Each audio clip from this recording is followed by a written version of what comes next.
बिस्मिल्लाहिर्रहमानिर्रहीम। अस्सलाम वालेकुम नाज़रीन, एक नए व्लॉग के साथ आपकी खिदमत में हाजिर है। नाज़रीन, हम इस वक्त मौजूद हैं सुप्रीम कोर्ट ऑफ पाकिस्तान में, जहां पर आज एक मरतबा फिर काफ़ी हंगामा खेज समात हुई है। और मुकदमा आपको मालूम ही है, एक मुकदमा जो इस वक्त सुप्रीम कोर्ट ऑफ पाकिस्तान में मौजूद बहस भी बना हुआ है, ज़ेर समात भी है। वो मुकदमा है एडिशनल रजिस्ट्रार सुप्रीम कोर्ट उनके खिलाफ तौहीन अदालत का, जो उन्होंने एक मुकदमा अदालत के सामने मुकर्रर नहीं किया, बावजूद इसके जुडिशल आर्डर मौजूद था। जुडिशल आर्डर को नज़रअंदाज करते हुए उन्होंने एक नोट पुट किया कमेटी को, और कमेटी ने उस जुडिशल आर्डर को नज़रअंदाज करते हुए उस केस को रेगुलर बेंच से मुंतकिल कर दिया आइनी बेंच में। आज इस मुकदमे पर दोबारा समात हुई है और आज नाजरीन जो एलिजेड कंटेमनर हैं नज़र अब्बास, जो एडिशनल रजिस्ट्रार हैं जुडिशल के, वो पेश हुए हैं ज़ाती हैसियत में। उनके साथ बड़ा एक दिलचस्प मुकालमा भी किया है जस्टिस मंसूर अली शाह साहब ने। और आपको मालूम ही है गुज़िश्ता शाम जो एडिशनल रजिस्ट्रार हैं नज़र अब्बास साहब, उन्हें चीफ़ जस्टिस याह्या अफरीदी साहब ने ओहदे से हटा भी दिया है। और जो हटाया है वो एक अलग कहानी है। बज़ाहिर नज़र ये आ रहा है कि सुप्रीम कोर्ट ऑफ पाकिस्तान में जो लीगल ईगल्स हैं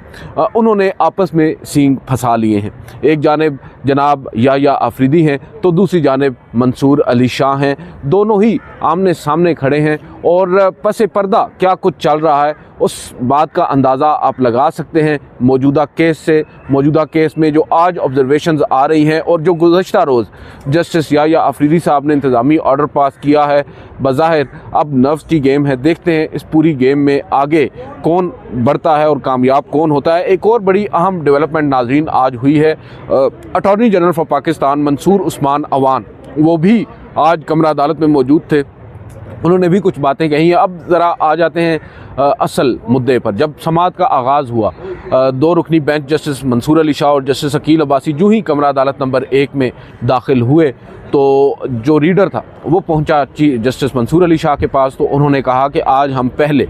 रेगुलर केसेस को सुनेंगे और आखिर में इस कंटेम्प्ट के मामले को सुना जाएगा।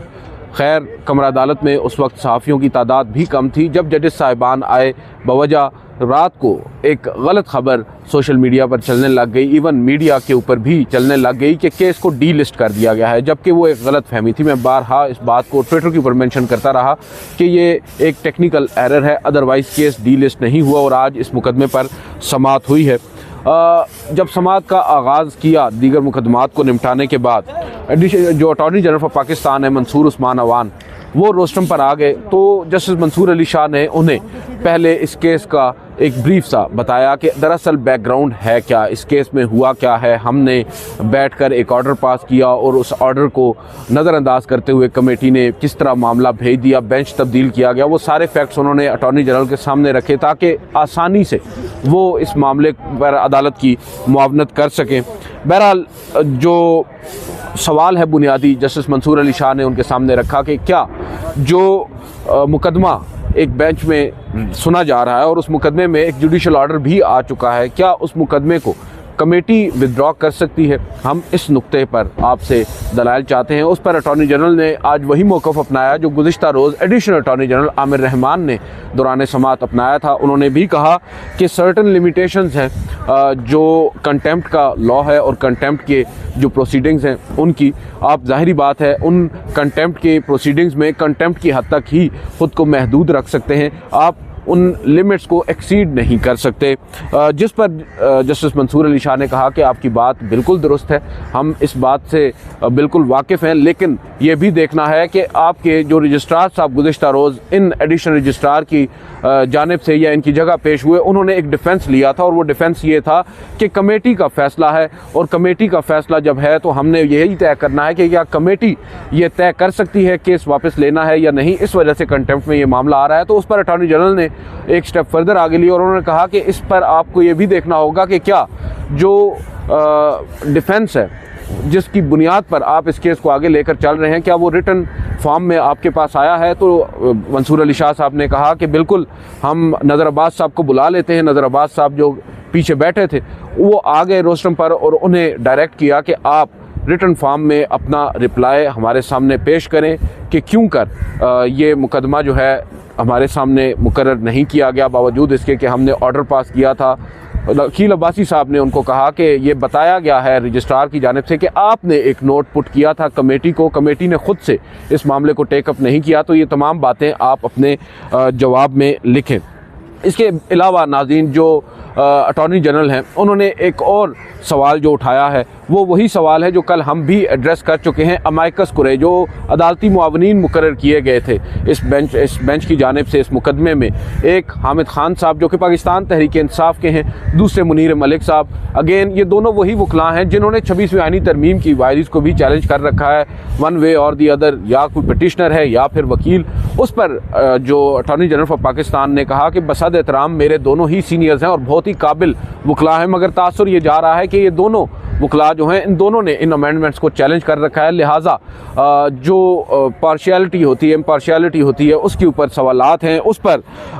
जो जस्टिस अकील अब्बासी हैं उन्होंने कहा कि बिल्कुल इस मामले पर मैं आपकी राय से इत्तेफाक करता हूँ, आपकी राय बिल्कुल दुरुस्त है, और क्योंकि गुज़िश्ता रोज़ कमरा अदालत में यही मौजूद थे तो हमने उस वक्त इनके नाम प्रपोज़ किए, बेहतर यही है कि आप भी दो नाम दे दें तो हम इसको ज़रा बैलेंस कर देंगे। तो जस्टिस मंसूर अली शाह ने मुस्कुराते हुए कहा कि चलें हम बैलेंसिंग एक्ट करते हुए आपकी मर्ज़ी के भी दो नाम अपॉइंट कर देते हैं अमाइकस। तो अकील अब्बासी साहब ने कहा कि आप बता दें कौन से दो नाम हैं, तो उन्होंने कहा कि मैं नहीं बता रहा। अटॉर्नी जनरल ने कहा कि आप अपनी मर्ज़ी से अपॉइंट करना चाहते हैं तो कर दें। अकील अब्बासी साहब ने कहा कि आपकी ख्वाहिश होगी तो हम एहसन भोन साहब को अपॉइंट कर देते हैं अमाइकस कुरैशी, वो तो आपके ग्रुप से हैं, दूसरे ग्रुप से हैं। उस पर उन्होंने कहा, मुस्कुरा दिए अटॉर्नी जनरल ऑफ पाकिस्तान, ऐसा लग रहा था कि जैसे उनके दिल की बात कह दी हो, मगर उन्होंने ये कहा कि मेरी जानिब से ये नाम नहीं है, आप समझते हैं। उसके बाद उन्होंने दूसरा नाम पूछा तो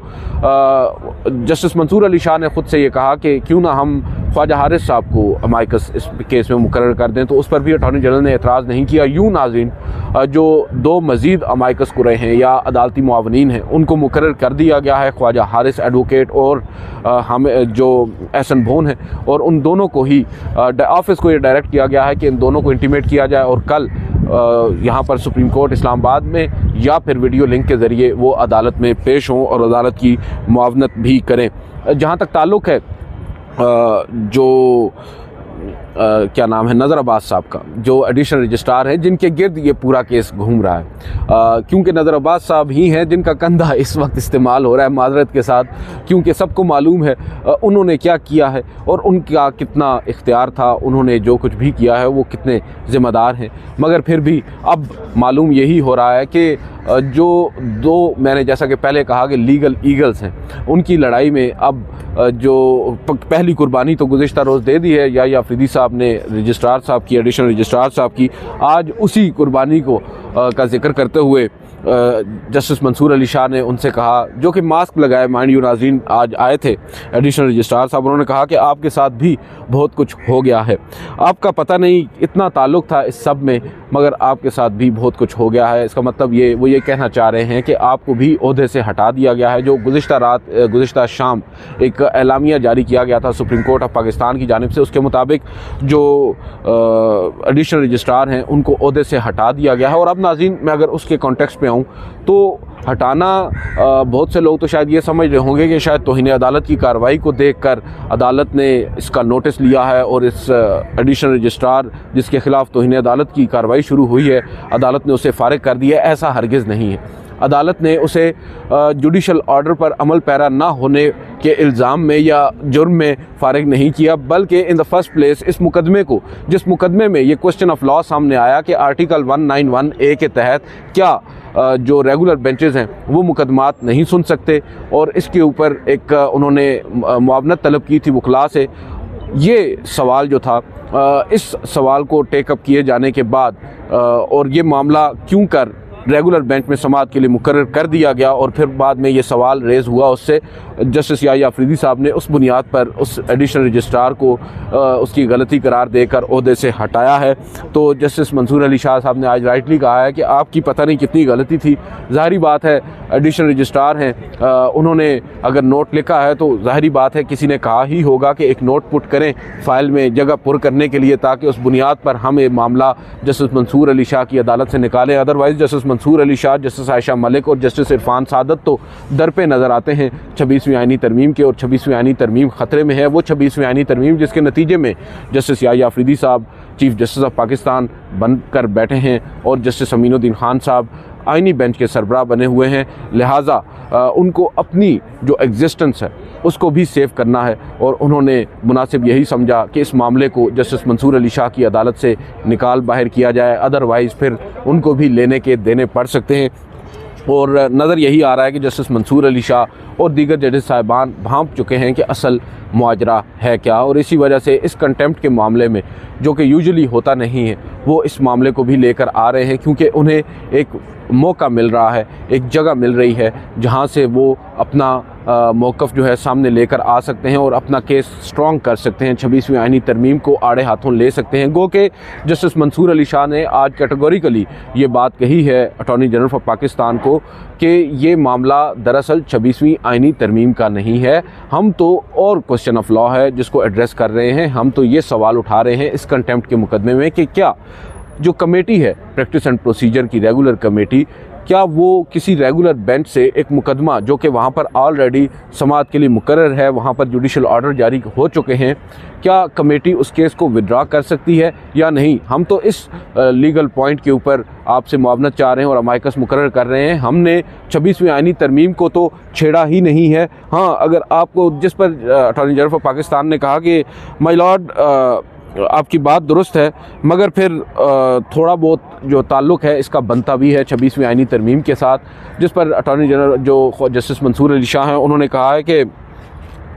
इस तरह अगर आप डरने लग जाएं तो वो आपकी मर्ज़ी है, अदरवाइज़ इसमें डरने वाली बात तो नहीं है। और बहरहाल एक और चीज़ जो आज एक इस्तिलाह अंग्रेज़ी की इस्तेमाल की है अटॉर्नी जनरल साहब ने, वो थी जंपिंग द गन, कि अदालत जो है वो इस वक्त एक मुद्दे को पीछे छोड़कर जो असल मुद्दा है आगे बढ़ रही है, जो कि बनता नहीं है। जिस पर जवाब में अकील अब्बासी साहब ने भी कहा कि भाई बात यह है कि आपने जो डिफेंस लिया है हम तो उसकी बेस पर बात कर रहे हैं, और वो डिफेंस है कि हमने कमेटी का फ़ैसला उसको जवाज़ बनाकर ये मामला आपके सामने फ़िक्स नहीं किया, तो कमेटी कैसे ये फ़ैसला कर सकती है, उस बुनियाद पर ही अब ये कार्रवाई आगे बढ़ रही है। फिर नाज़रीन जो बड़ी अहम बात है वो ये है कि 2 अमाइकस कुरैई जो मुकर्रर किए गए थे और एक और जो सीनियर एडवोकेट हैं शाहिद जमील साहब, जो कि उस पर्टिकुलर केस में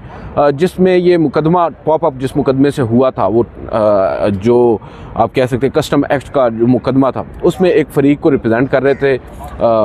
वकील साहब, वो भी अदालत में पेश हुए, उन्होंने भी अदालत की मुआवनत की। और फिर मुनीर मलिक साहब वीडियो लिंक के ज़रिए कराची से वो पेश हुए। मुनीर मलिक साहब ने नाज़रीन अदालत के सामने 2-3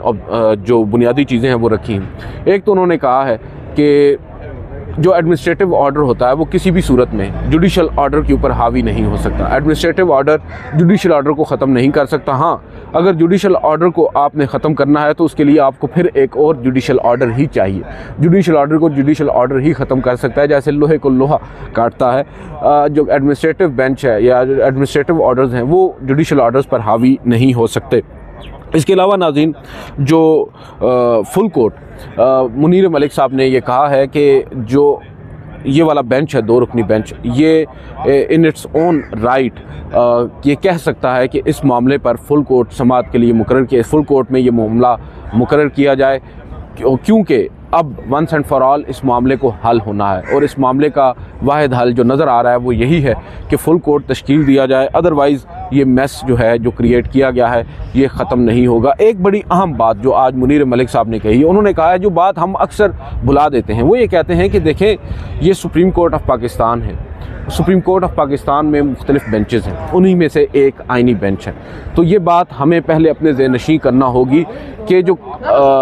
आइनी बेंच है वो सुप्रीम कोर्ट ऑफ पाकिस्तान का हिस्सा है, सुप्रीम कोर्ट ऑफ पाकिस्तान आइनी बेंच का हिस्सा नहीं है। लिहाजा जो आइनी बेंच वाली कमेटी है वो उन्हीं मुकदमात को देखेगी जो उसको मरकज़ी कमेटी या सेक्शन 2 वाली committee practice and procedure committee भेजेगी। दरअसल यहाँ पर मुनीर मलिक साहब ने जो बात कही है वो बिल्कुल दुरुस्त है नाज़रीन, जिसको नज़रअंदाज किया जा रहा है और उसके अगेंस्ट प्रैक्टिस हो रही है। आज बदकिस्मती के साथ जस्टिस मंसूर अली शाह ने भी ये बात कही है कि आज मैं भी उस कमेटी का हिस्सा हूँ, मगर हमेशा यही होता है कि आइनी बेंच वाली जो कमेटी है वो डिसाइड करती है कि कौन से बेंचेस आइनी बेंच ने सुनने हैं और कौन से बेंचेस रेगुलर बेंचेस ने, कौन से केसेस रेगुलर बेंचेस ने सुनने हैं। जबकि मुनीर मलिक साहब या दीगर वकला का ये मानना है कि जो स्पिरिट है वो ये नहीं है। स्पिरिट ये है कि जो प्रैक्टिस एंड प्रोसीजर कमेटी है वो ये डिसाइड करेगी कि आया कौन से मुकदमात आइनी बेंच में भेजे जाने हैं या आइनी बेंच की कमेटी को भेजे जाने हैं और कौन से मुकदमात उन्होंने खुद रेगुलर बेंचेस में समाअत के लिए मुकर्रर करने हैं। और इसी तरह जस्टिस मुनीर मलिक साहब ने जो फुल कोर्ट की तजवीज़ दी है, साथ साथ ये भी कहा है कि अब जो 2 रुकनी बेंच है ये भी जो प्रैक्टिस एंड प्रोसीजर कमेटी है 3 रुकनी कमेटी है जिसमें जस्टिस याह्या अफरीदी हैं, जस्टिस मंसूर अली शाह हैं और जस्टिस अमीनुद्दीन खान हैं। वो 2 रुकनी बेंच उसी 3 रुकनी कमेटी को रेफ़र कर सकता है और कह सकता है कि आप इसके ऊपर फुल कोर्ट बनाएं, और फिर वो फुल कोर्ट बनाते हैं या नहीं बनाते वो बात की बात है, मगर जो असूल है वो यही नज़र आता है। और मुनीर मलिक साहब के जो आर्ग्यूमेंट्स थे उससे मैंने कम से कम ये देखा है कमरा अदालत में मौजूद तमाम ही फ्रीकैन काफ़ी हद तक सहमत थे, उनसे मुत्तफिक भी नज़र आ रहे थे। और अब देखना होगा कि मामला आगे किस डगर चलेगा। बज़ाहिर तो नज़र यही आ रहा है कि जस्टिस मंसूर अली शाह और जस्टिस अकील अब्बासी पीछे हटने को हरगिज़ तैयार नहीं है और वो एक सेंस ऑफ बिट्रेयल जो है वो फील कर रहे हैं। जिस तरह उनके सामने केस मुकर्रर उसको हटा दिया गया और उनके अदालती फ़ैसले को गैर मौसर कर दिया गया, ज़ाहिरी बात है बुरा तो लगता है। और वो भी उन जजेस साहिबान को जो कि सीनियर तरीन जजेस हैं। जस्टिस मंसूर अली शाह इस वक्त अगर हम देखें तो justice Yahya Afridi chief justice of Pakistan से भी सीनियर हैं। वो अलग बात है कि अब चीफ़ जस्टिस याह्या अफरीदी हैं, लेकिन अगर ये 26वीं आईनी तरमीम ना होती तो फिर सीनियरिटी के असूल पर अमल पैरा होते हुए जस्टिस मंसूर अली शाह ने चीफ़ जस्टिस ऑफ पाकिस्तान होना था और सीनियरिटी के तहत ही जस्टिस याह्या अफरीदी इस वक्त तीसरे नंबर पर होते, दूसरे नंबर पर जस्टिस मुनीब अख्तर होते। तो ये नाज़रीन तमाम तर चीज़ें हैं और देखते हैं अब मामला आगे किस डगर जाता है। बज़ाहिर तो नज़र यही आ रहा है कि मामला फंसता जा रहा है। एक जानिब याह्या अफरीदी साहब हैं तो दूसरी जानिब मंसूर अली शाह साहब हैं। किसका पलड़ा भारी होता है और क्या मंसूर अली शाह साहब की हिमायत में कुछ दीगर जजेस साहिबान भी अपनी आवाज़ उनकी आवाज़ में मिलाएंगे? ये बहुत बड़ा और अहम सवाल होगा। आज की इस वीडियो से इतना ही, इजाज़त दीजिए, अल्लाह हाफ़िज़।